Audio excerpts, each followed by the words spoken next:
आज हम बनाएंगे एक बैटरी कनेक्टर, वो भी बिल्कुल फ्री। अरे बाबा! और इसके लिए हम दो टेढ़े मुंह वाली तारों को बैटरी से पैरेलल वाइज कनेक्ट करके ग्लू गन से कवर कर देंगे और इसके सूखने के बाद इसकी अच्छे से फिनिशिंग करेंगे।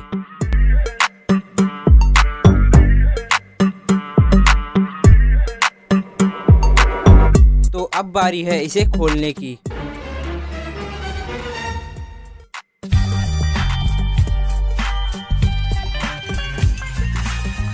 तो चलिए अब इसे टेस्ट भी कर लेते हैं।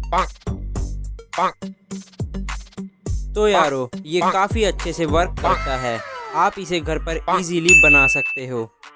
और हाँ, ये काफी मजबूत भी है। नाइस।